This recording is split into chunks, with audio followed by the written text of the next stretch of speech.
I'm kind of more like new school. I show the younger generation that it's okay to go a little bit outside of the box now.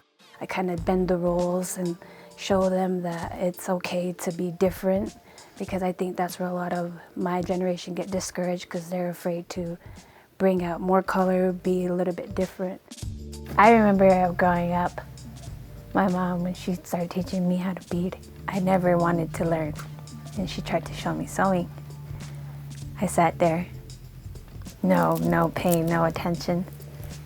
And then I never took interest into any of this until I had my first daughter.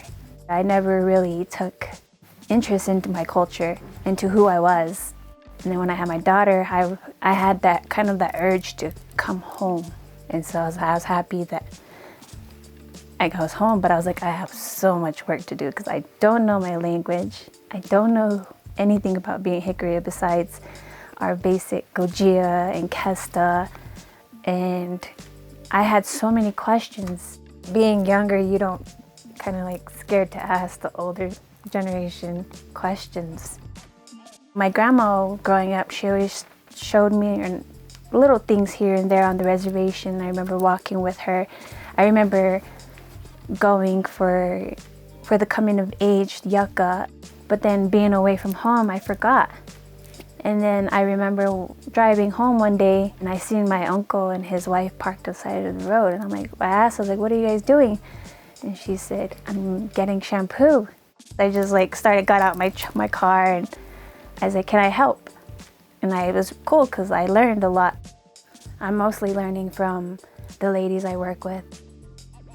I tend to write it down because when it's important and I know it's a lot for me, I write it down in my book because one day I know I'm going to be able to have to teach my girls more. A long time ago, we'd go out to our ranch and my dad would always tell me there's signs everywhere. I would sometimes tell him, put the music on. Me being a kid, I'm like, I want to hear the radio when we're out in the country. My dad wouldn't put the radio on. He would tell us, listen to the trees, listen to the wind, listen to the birds.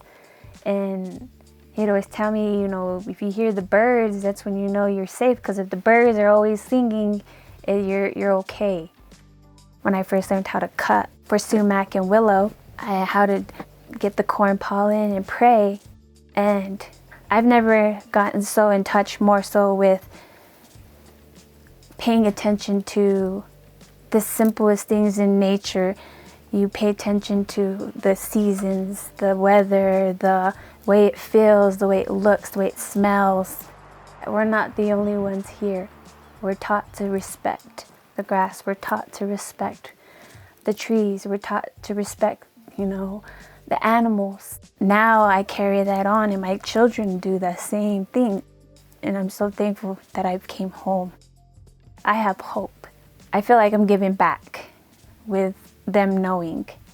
And it makes me so happy that my girls are interested in many of these things. Not only do I want to inspire my children, but I also want to inspire people my age to be interested in our culture.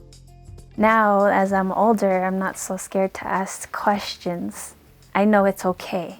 And I love it because my daughters, they ask questions now. And I love the fact that they love being home.